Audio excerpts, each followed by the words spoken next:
Hoy comenzamos una nueva aventura en la palabra de Dios. Muy buenos días, amados hermanos. Vamos a considerar la primera epístola de Juan, escrita por el apóstol Juan. Y voy a leerles lo que podría ser introducción, aunque Juan no tiene introducción.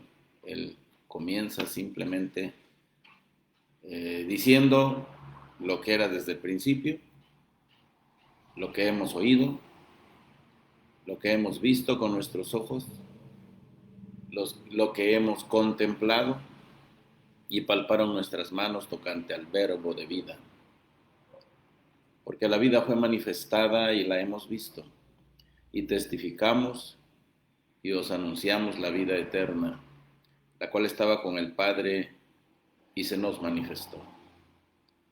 Lo que hemos visto y oído, esto os anunciamos, para que también vosotros tengáis comunión con nosotros. Y nuestra comunión verdaderamente es con el Padre, con su Hijo Jesucristo. Estas cosas os escribimos para que vuestro gozo sea cumplido. Quiera Dios que al estar meditando esta hermosa epístola, nuestro gozo sea cumplido también, llegue a su punto máximo y disfrutemos nuestra travesía por esta hermosa epístola. La he escogido porque es una epístola muy práctica también. Ya pasamos por Santiago y vimos el corazón pastoral de Santiago. Bueno, pues este es otro pastor también, otro hombre muy dedicado a la obra de Dios, un hombre que no solamente tendía una iglesia, y en la recta final de su ministerio, él atendía varias iglesias y su voz era de mucho peso, era un hombre con mucha autoridad, porque era un apóstol del Señor. Yo sé que hoy día hay quienes creen que este don todavía existe y que el oficio del apostolado todavía es vigente, pero pues no, esto no puede ser. Ya cuando murió Juan, el último de quien estamos hablando, que fue el último de los apóstoles que vivió hasta finales del primer siglo, se acabaron los apóstoles en el sentido completo pleno de esta palabra, apóstol, de aquellos que el Señor escogió para que anduvieran con Él en su ministerio terrenal. Bien, esta carta, esta epístola, se considera como una epístola general. Y la razón es que no está dirigida a alguna persona en especial, no está dirigida a una iglesia en especial, aunque se cree que de una manera especial tendría que ver con Éfeso porque Juan allí estuvo pastoreando esa iglesia también. Entonces tampoco tiene el formato de una carta común de aquella época porque no tiene introducción y necesariamente un cuerpo doctrinal, así como tienen las demás epístolas, aunque también hay doctrina, y tampoco tiene una conclusión como las demás, y una despedida como las que hacía Pablo, por ejemplo. Esta es una carta muy diferente. Si se dan cuenta, no da saludos, no dice, bueno, les escribe Juan, estoy en tal lugar, y les mando saludos con los hermanos fulano y fulano de tal. No, él empieza a dar el testimonio, inmediatamente el testimonio de Cristo Jesús. Y se pone como un testigo ocular con los demás apóstoles y dice, miren lo que les estoy diciendo es esto y esto y esto y esto y esto y es por esto, por esto, por esto. Y va a tratar un tema de una manera muy especial en su epístola para demostrar que el Señor Jesucristo es el Hijo de Dios y que había venido en carne, que tenía un cuerpo humano, que tenía un cuerpo físico y que en ese cuerpo humano, físico, fue a la cruz. Bueno, hablemos un poco de Juan, el autor. La iglesia de la era temprana adjudica esta epístola al apóstol Juan, Juan el apóstol.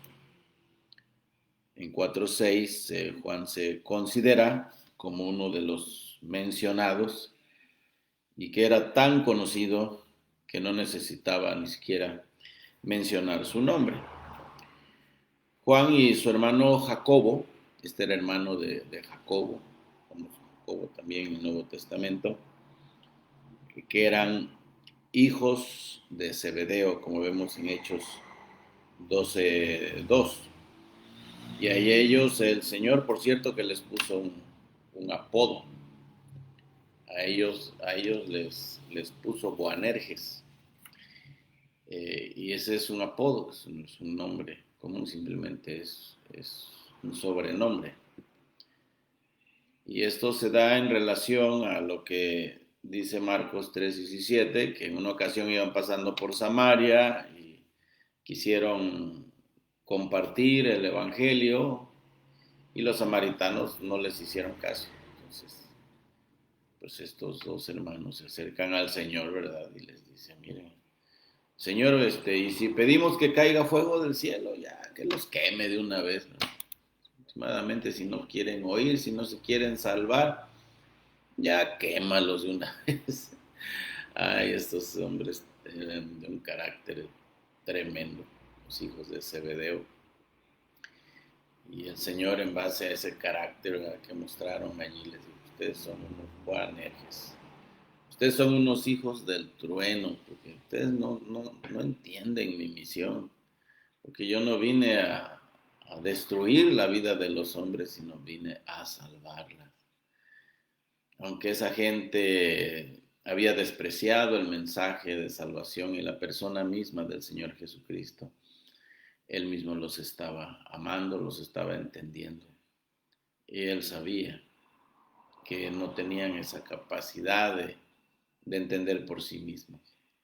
Y hermanos, esa es nuestra realidad. Si el Señor no hubiera tenido misericordia de nosotros, nosotros hubiésemos continuado con la misma actitud de los samaritanos, con la misma incredulidad. Y si un día pudimos creer, bueno, fue por la gracia del Señor. Él nos tocó con su gracia y es por eso que ahora entendemos, pues por eso amamos al Señor. Esta misma epístola dice que amamos a Dios porque Él nos amó primero. Él dio el primer paso en este asunto de la reconciliación. Bueno, vean ustedes también que el Señor gozaba de un carácter bonito. Yo digo que era contagioso y brindaba tanta amistad, tanta confianza, que aún hasta los niños se arremolinaban alrededor de él. Seguramente se le subían en los brazos, en sus piernas, se los cargaba. Cuando todo el mundo decía, chamaco, quítate de aquí o echen de fuera a estos niños molestosos, él les decía, no, dejen a los niños venir a mí porque de los tales es el reino de los cielos. Ellos también tienen derecho a la salvación. Y bueno, yo digo que solamente una persona que irradia confianza, una persona cuyo carácter es agradable, la gente se le puede acercar. Y los niños especialmente, pues son seres que detectan confiabilidad, amor, amistad, ternura, confianza. Entonces vean ustedes que el Señor era muy especial, pero también tenía un sentido del buen humor y se atrevía a poner sobrenombre aquí a sus discípulos y les puso hijos del trueno. Y así son conocidos en el Nuevo Testamento Jacobo y Juan, por el carácter tan tremendo. Ese carácter es bueno, hermanos, no es del todo malo tener un carácter fuerte. Normalmente, o quisiera decir que para que alguien tenga la capacidad de ejercer dirección en la iglesia, en el pueblo de Dios, sobre todo si vas a ser pastor, más vale que tengas un carácter fuerte. Claro, controlado por el Espíritu Santo ya es otra cosa. No que te dejes arrastrar por tu carácter, te dejes llevar por tu temperamento y digas, no, es que yo soy así, así nací, así me quedo, yo nunca voy a cambiar, y genio y figura hasta la sepultura. No, no, no, no. No está bien tener el carácter fuerte. Quienes no tienen el carácter fuerte tiene un carácter pusilánime y cambia cada rato, se desanima con cualquier cosa. Pero las personas que tienen un carácter así fuerte normalmente aguantan más las situaciones complicadas de la vida. Y en el ministerio, pues esto no falta. En el ministerio siempre habrá situaciones que nos van a hacer pensar para hacer las cosas, para continuar. Y bueno, pues quienes logran durar bastante tiempo en el ministerio están mostrando que han decidido amar a su Señor. Hay quienes arrojan la toalla a una cuarta parte del camino, a la mitad del camino, deciden, no, ya mejor. Voy a dejar esto por la paz y me voy a dedicar a otra cosa porque estar tratando con personas es una cosa difícil. Hay un hermano que le decía a su suegra, ¿verdad? Le decía, ¿sabe qué, suegra? Gracias a Dios que no soy pastor, como el hermano Moy. Yo nunca podría hacer eso porque yo no soportaría a la gente. Bueno, pues es lo que tratamos, es con gente, y la gente tiene carnalidad y eso causa mucho problema. Y si no es el Señor el que nos ha llamado al ministerio, nos habremos metido entre las patas de los caballos y no vamos a poder resistir. Se necesita tener llamamiento, se necesita tener un carácter firme, fuerte, pero controlado por el Espíritu Santo. Juntamente con Pedro, Juan y Jacobo, disfrutaron y vieron cosas en el ministerio del Señor que los demás discípulos nunca vieron. Ellos no presenciaron milagros del Señor, como hablar de la transfiguración, por ejemplo. Dice el Evangelio que solamente Jacobo, Pedro y Juan fueron llamados por el Señor para ir con él aparte, y los subió a un monte. Lo más seguro que era el monte Tabor. Algunos opinan que fue el monte Hermón, porque pues ahí hay nieve y está alto y está más separado de la civilización allí. Pero pues no estaban tan lejos. Ellos, Monte Tabor está en el extremo noreste del territorio de Israel, está en la parte más al norte. Del otro lado del río Jordán hay que caminar todavía mucho tramo para llegar hasta allá. El Monte Tabor está más céntrico y no deja de ser un monte. No es muy alto, no es muy alto. Actualmente los que van a conocer esos lugares, pues hay un servicio ahí de taxi, unas camionetitas ahí se suben. Y en cuestión de 5 o 10 minutos ya están en la parte más alta del Monte Tabor. Y se decide, bueno, pues que ahí es muy probable que el Señor se haya transfigurado en presencia de estos 3 discípulos, que por cierto se les prohibió que lo dijeran a la gente, que lo dijeran a los demás incluso. Tardó un tiempecito para que ellos pudieran comunicar esto y escribirlo. Bueno, pero esto nos da una buena lección a nosotros.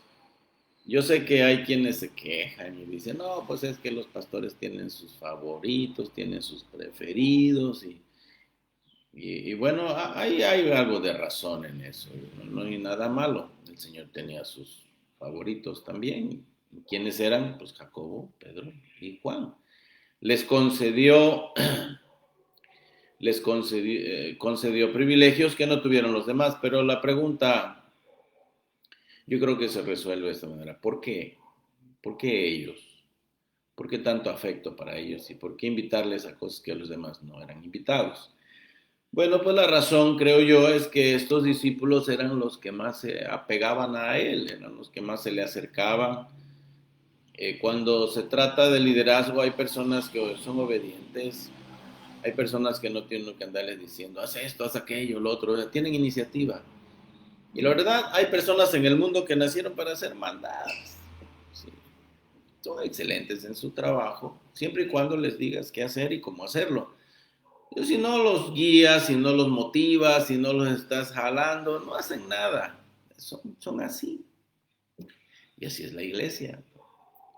Pero hay hermanos que son un Jacobo, un Pedro, un Juan que están, pero están puestos, vaya, están decididos que van a ayudar en todo. Entonces, el pastor no tiene que andarles empujando. El pastor sabe, o los pastores sabemos que contamos con tales personas. Hay algunos hermanos en la iglesia que cuesta pedirles algo. Hermano, ya desde que ve uno que empiezan a torcer la boca y hacer cara, no dan ganas de volverles a pedir nada, la verdad. Hay que andarlos empujando y andarles rogando. Pero a un Pedro, a un Jacobo y a un Juan no les tienes que andar rogando. Yo creo que estaban prestos allí. Vamos a subir una montaña. Sí, señor, vámonos. Estaban listos.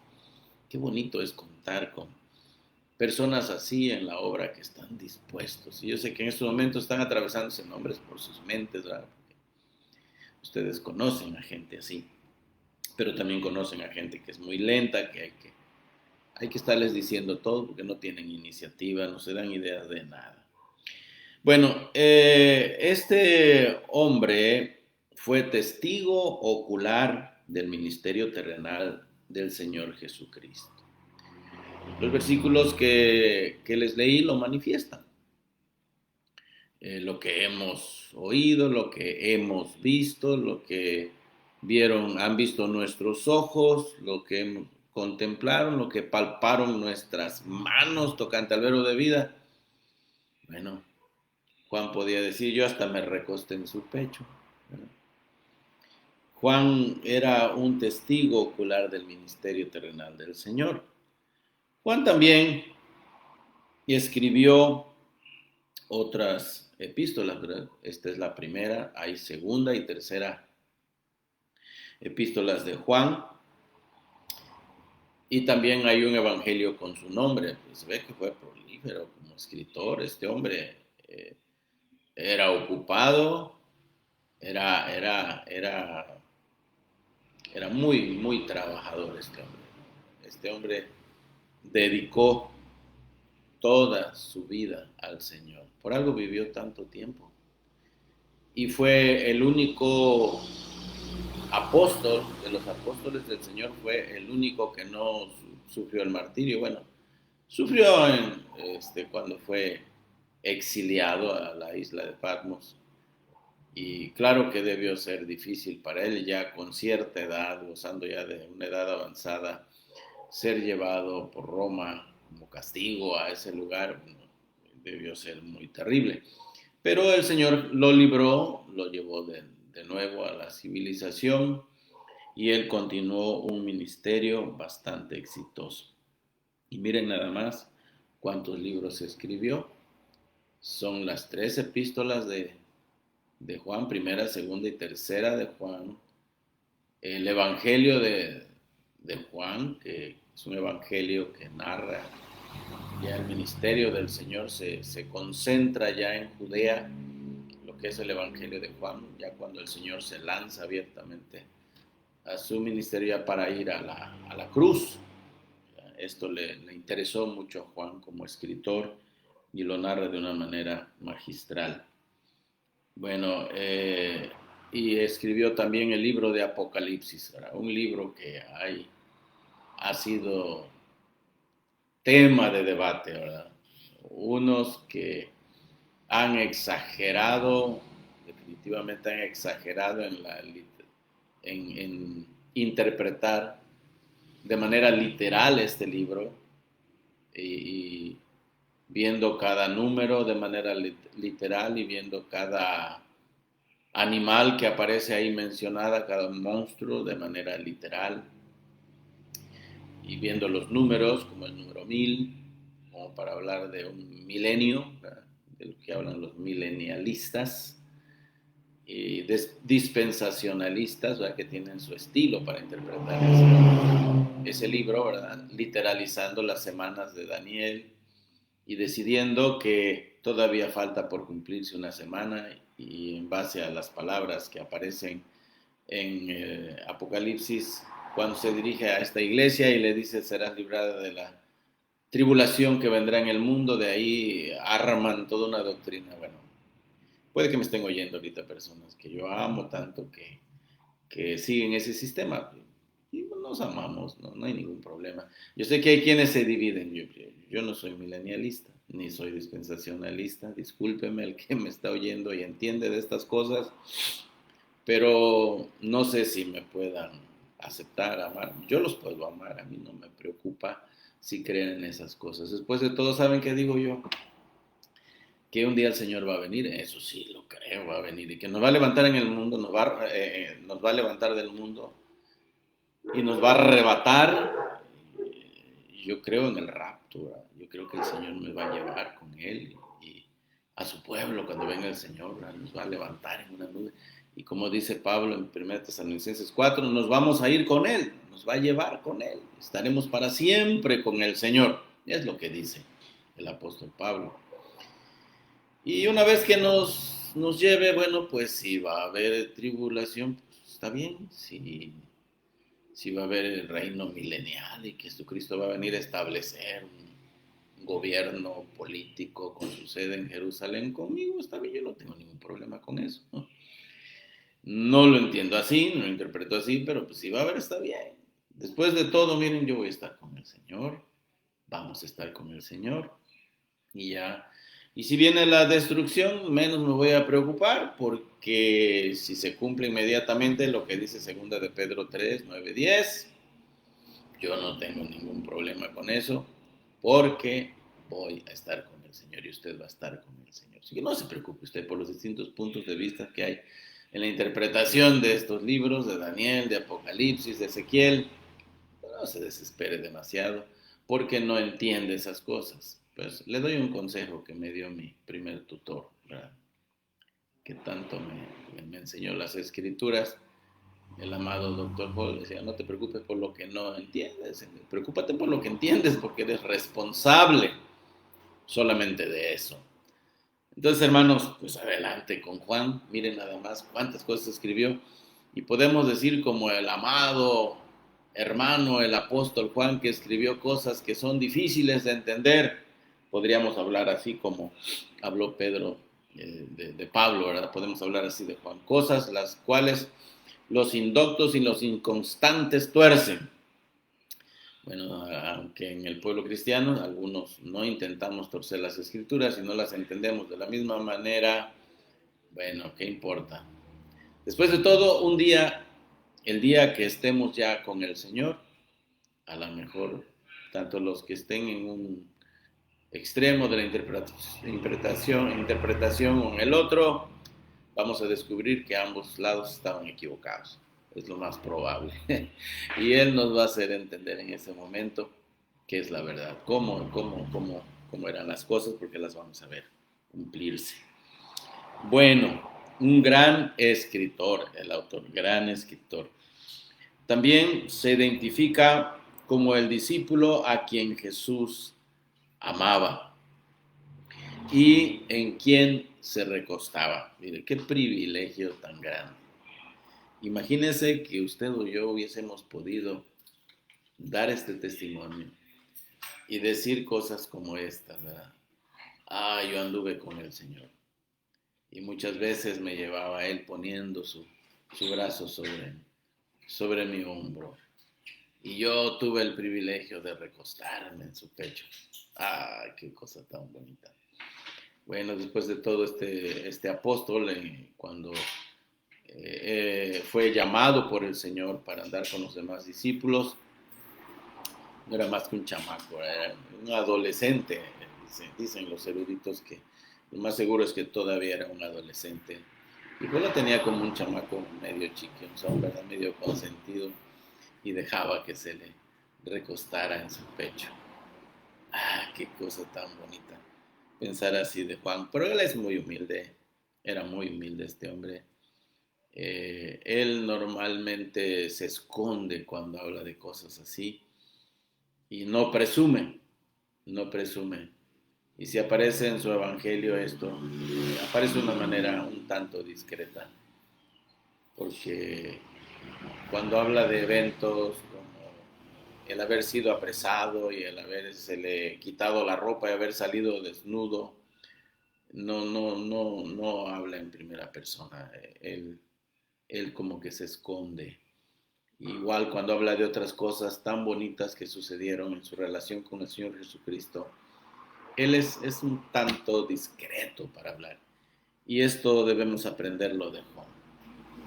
Su sencillez, su humildad. Así deberíamos ser también nosotros, no andar de presumidos. Es que yo esto, que yo aquello, que yo lo otro. No, no, no, no. Hay que ser sencillos, porque así es como nos enseña el Señor. Bueno, también en la tradición de la iglesia dice que ya de edad avanzada se dedicó a escribir desde Éfeso, allá en Asia Menor, allá en Asia Menor.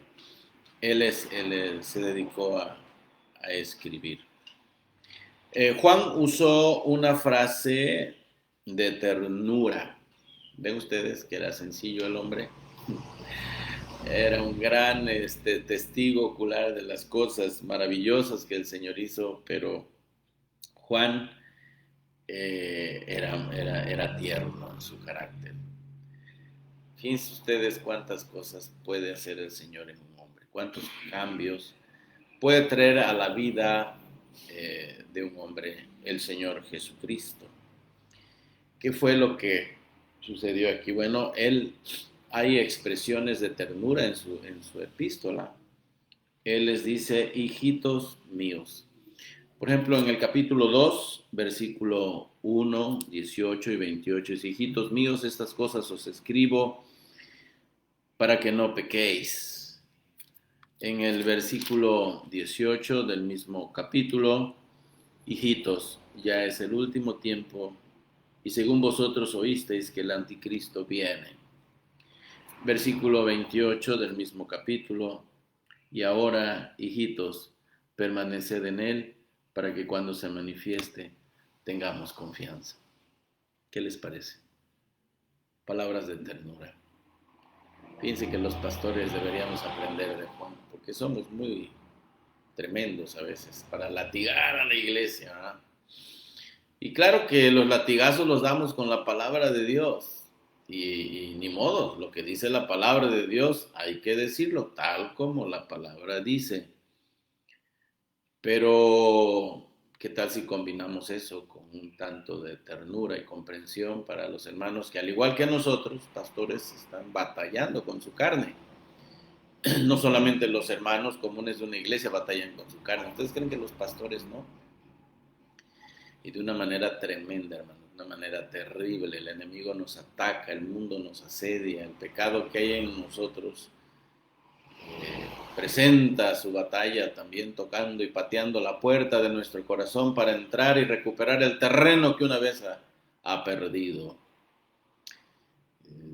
Entonces, pues esto nos debe hacer ser comprensivos. ¿De dónde aprendió Juan esto? Esta expresión de ternura, hijitos, hijitos míos. Esto lo aprendió del Señor Jesucristo. Él así hablaba a los discípulos y él se contagió de esa expresión. Bueno, Juan atacó una herejía tremenda en la iglesia. Bueno, estaba todavía en estado así de gestación esta herejía. Con el tiempo llegó a conocerse con el nombre de gnosticismo. Se empieza con G la palabra. Esta palabra viene de un término griego que es el término gnosis, empieza con C, la transliteración de esta palabra del griego al español es gnosis. No se pronuncia la G, pero empieza con G. De ahí viene la palabra gnosticismo, de ahí viene la palabra gnóstico o gnósticos. Hay una especie de filosofía, es una filosofía y una especie de secta que existe así hoy día que se llaman los gnósticos. Y también hay los agnósticos, los que creen que no se puede tener seguridad de nada, ni creer en nada en sí, porque nada es seguro. Bueno, Juan atacó a la herejía del gnosticismo prácticamente, aunque estaba, como le decía, en estado de ebullición, después llegó a conocerse así. Tenemos evidencia de esto en el capítulo 4 de su epístola. Él empieza diciendo, amados, no creáis a todo espíritu, sino probad los espíritus si son de Dios, porque muchos falsos profetas han salido por el mundo. Bueno, aquí ya explicó a qué se refiere esto de falsos espíritus. No creáis a todo espíritu. Obvio que la mala doctrina tiene que ver con doctrinas demoníacas, ¿verdad? Que están alimentadas por mentes reprobadas como las mentes de un demonio, de espíritus demoníacos. Pero aquí la palabra espíritu más bien es una referencia a aquellos que malinterpretan la palabra de Dios, aquellos que la usan para su propia conveniencia, aquellos que son falsos predicadores. Aquí les llama Juan falsos predicadores. Han salido muchos falsos predicadores por el mundo. ¿Se dan cuenta? Esto no es cosa nueva y los hay hoy día. Han aparecido ya hombres por ahí que reclaman ser Jesucristo y hay gente que los sigue. Por ahí me dicen que hay hasta una mujer que se reclama ser Jesucristo y hay gente que le sigue. Entonces hay falsos predicadores. Hoy día la televisión, los predicadores de la televisión están amasando fortunas tremendas de dinero a base de estar predicando un evangelio diluido, un evangelio light, un falso evangelio, prometiendo a la gente que crea que van a ser muy prósperos en este mundo. Les prometen prosperidad material y les prometen salud y solución de todos sus problemas. Por ahí hay una secta que se llama Para de Sufrir, se llama Iglesia Universal. Aguas con esa secta, hermanos. Ya hay un montón de testimonios terribles con respecto a esa secta. Se hacen pasar por cristianos, pero la verdad no lo son. Y otros que pertenecen a iglesias tradicionalmente conocidas como iglesias evangélicas, pero que están predicando un evangelio corrompido, manchado, diluido. Deben no tener mucho cuidado. Esto no es nuevo. Miren ustedes, ya estaba. Dice Juan, en esto conoced el Espíritu de Dios. Todo espíritu que confiesa que Jesucristo ha venido en carne es de Dios. Y todo espíritu que no confiesa que Jesucristo ha venido en carne no es de Dios. Y este es el espíritu del anticristo. Muchos están esperando todavía el anticristo. Pero Juan dice aquí que este ya viene y que ya está en el mundo. Desde los tiempos de Juan, el espíritu del anticristo ya estaba en el mundo. Lo voy a leer otra vez. Dice, todo espíritu que no confiesa que Jesucristo ha venido en carne no es de Dios. Todo espíritu que no confiesa que Jesucristo ha venido en carne no es de Dios. Y este es el espíritu del anticristo, el cual vosotros habéis oído que viene y que ahora ya está en el mundo. Bueno, ahí tenemos nosotros a los falsos predicadores. ¿Qué doctrina tuvo que atacar aquí Juan? Bueno, esta doctrina que después llegó a conocerse con el nombre de gnosticismo, que negaba abiertamente, negaba la humanidad del Señor Jesucristo. Negaba que el Señor Jesucristo tuviera un cuerpo real, un cuerpo físico, que fuera de carne y de huesos, lo negaba. Una ramificación de esta misma herejía se conoce como docetismo, que significa apariencia nada más. Y esta pues niega abiertamente que el Señor Jesús tuviera un cuerpo real, un cuerpo físico. Bueno, entonces él ataca esta doctrina. Después que haya tiempo, les voy a explicar un poco más esta doctrina herética, esta herejía. Pero bueno, antes de eso, la epístola debió haberse escrito allá entre los años 90 y 95 después de Cristo. La razón es esta, es que ya en los tiempos del emperador Domiciano vino una persecución terrible contra los cristianos y también contra los judíos y bueno, fueron tiempos muy difíciles para la iglesia, hermanos. De ahí la persecución continuó hasta el segundo, tercer siglo, parte del cuarto siglo. Fue una mortandad tremenda, terrible de cristianos. Y bueno, entonces lo más seguro es que él pudiera escribir su epístola entre los años 90 y 95, antes que apareciera en escena Domiciano. El testimonio que dan los padres de la iglesia. ¿Quiénes eran estos hombres? Bueno, fueron los primeros defensores de la fe, de la doctrina de Pablo, de las doctrinas del Nuevo Testamento.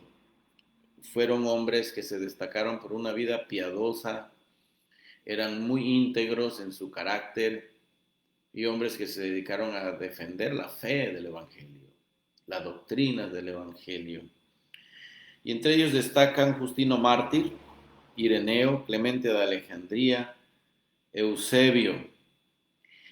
Estos dijeron que después de ese tiempo Juan vivió en Éfeso, evangelizando, tenía un programa de evangelización tremendo en Asia Menor, allá en Éfeso, evangelizando y estando al cuidado de varias iglesias, no nada más de una, sino que estaba al cuidado de varias iglesias mientras él escribía el Evangelio de Juan y el libro de Apocalipsis. Papías, ¿le suena este nombre? No vaya usted a pensar que era un papa católico, no, para nada. El catolicismo todavía no existía a finales del primer siglo, ni en el segundo, ni en el tercero. El catolicismo romano, tal como lo conocemos, nació hasta el siglo IV. Le doy este argumento para que usted lo sepa manejar, aprenda a manejarlo. Siempre el católico se va a sentir muy, muy fachoso, ¿verdad? Muy orgulloso de ser la iglesia más vieja del mundo, y ellos así te lo dicen porque así les enseñan. No digo esto en son de crítica ni burlándome, no lo hago así, créanme que no. Porque hay católicos que me están escuchando también y les debo un respeto a ellos también. Lo digo en son de conocer la historia, y la historia no se puede callar. La historia debe decir la verdad, y va a decir la verdad. Y me imagino que usted es una persona inteligente que sabe discriminar entre lo correcto y lo incorrecto, entre lo verdadero y lo falso. Y la verdad es que desde principios del segundo siglo, los pastores de las iglesias de Roma, al ver que en Roma estaba la sede del imperio de Roma, ¿verdad? Y ahí estaba un papa, no un papa, sí, perdón, no un papa, sino un emperador gobernando a todo el imperio de Roma. Bueno, pues se les metió en la cabeza a algunos pastores, llamados obispos, que es otro nombre para pastor también. Se les metió en la cabeza que, puesto que en Roma estaba la sede del imperio romano, estaba el emperador que dominaba todo el imperio, debía haber también un hombre que dominara religiosamente, dominara a todas las iglesias del mundo en ese entonces, conocido que era el imperio de Roma. Así como había un papa, o había un emperador, perdón, debía haber también un papá, porque es lo que significa papa. Debía haber un papá, un hombre, papá, que tuviera el poder, que tuviera la autoridad para dominar, para controlar a todas las iglesias cristianas del imperio. Esa es la mentalidad, esa es la filosofía. Entonces, pues al principio no se les hizo caso, ¿verdad? El obispo de Roma en una ocasión le escribe una carta a un gran siervo de Dios, ¿verdad? Llamado Policarpo, ¿verdad? Un hombre que fue martirizado en la hoguera, su fe en Cristo. Ven ustedes que estamos a principios del segundo siglo y ya empiezan esas luchas, esa tensión allí entre el obispo de Roma y los obispos de las demás iglesias en el imperio, porque él reclamaba querer tener el poder, querer tener el control. Entonces, Policarpo le responde, bueno, tú ocúpate de tus asuntos allá en Roma, pero nosotros estamos bien aquí. Las iglesias eran autónomas, no había eso el concepto de la iglesia madre es un concepto católico, por si no lo saben. Y luego las iglesias hijas, bueno, es una realidad que hay una iglesia madre y iglesias hijas, pero el concepto más bien viene de allí. Y porque querían el obispo de Roma ya poner sus fechas, sus tradiciones allí para que se guardaran de manera universal en todas las iglesias. Y él le dijo no. Pero con el tiempo siguieron insistiendo hasta que por fin lo lograron en el siglo IV, ya con Constantino, que se legaliza bien a bien el cristianismo. Se dice que se bautizó hasta con todo el caballo y con él todo su ejército. Pues, simplemente se bautizaron, no quiere decir eso que se habían convertido. Y lo único que hizo ¿verdad? Fue mezclar el paganismo con el cristianismo. Y la iglesia, que en ese entonces aceptó esto, se deterioró, se vino abajo y es como nace la iglesia católica, apostólica y romana. Hoy día como que les puede al clero católico que les llamemos romana, pero pues es la verdad. Quisieran llamarse de Jerusalén, pero no. La verdad es que la iglesia cristiana no nació en Roma, nació en Jerusalén. En Roma nació la iglesia católica, pero es en Jerusalén, en el día del Pentecostés, donde nace la verdadera iglesia cristiana. Seguidores de Jesús nada más, que amaban a Jesús, que no practicaban la idolatría, no creían en santos, no creían en vírgenes, para nada. Les oraban ellos a personajes así, que luego fueron destacados por su vida piadosa y la iglesia decidió ponerles en un lugar especial como intercesores también en el cielo. La idea más bien viene de Constantino, quien era un hombre idólatra, y luego de ahí pues los que llegaron a tomar el lugar de los nombres de los dioses pues iban a ser hombres con vida piadosa llamados santos, puestos allá para interceder. Y ya luego pues vino la idolatría, ¿verdad? Hablando uno de los papas a María, decidiendo que ella también había subido al cielo como Cristo, cosa que la Biblia no dice. Y alguien dirá, pues la Biblia católica lo dice así porque se lo pusieron allí, pero no está en las escrituras. Si vamos a los escritos originales del griego, eso no existe. Es una idea de un papa, ¿verdad?, que se hizo popular, es un dogma que fue aceptado por la iglesia y sus seguidores y que ahora se cree.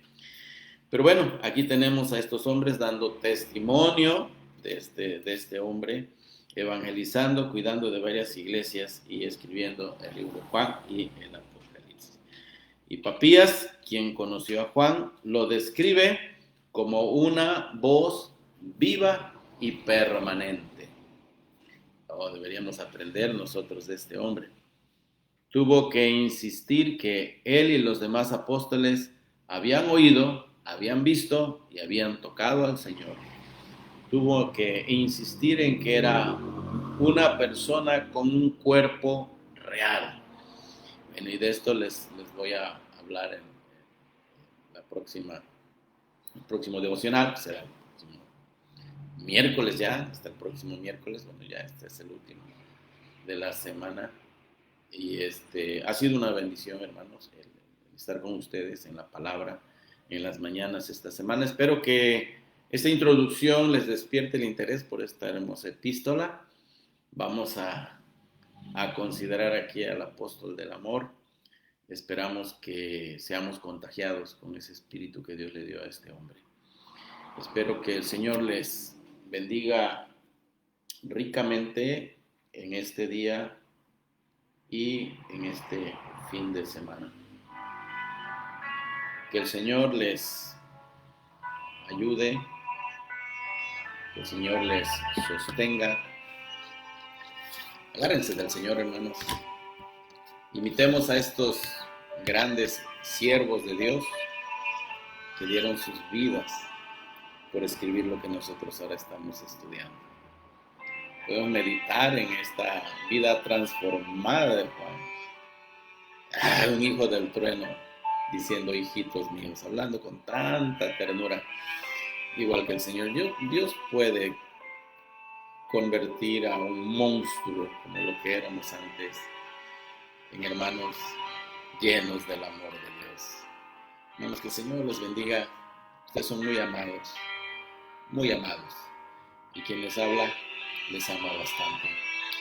Y gracias por aquellos que me corresponden en amor también, porque a los pastores también nos hace falta el amor de Dios, el amor de Cristo expresado también en la persona de los hermanos, en la conducta de los hermanos. Se dice que el pastor sin el amor de sus ovejas es como un perro sin dueño, y así se siente uno cuando es despreciado también por las ovejas. Pues no estamos tanto para que nos amen, estamos para amar a ustedes.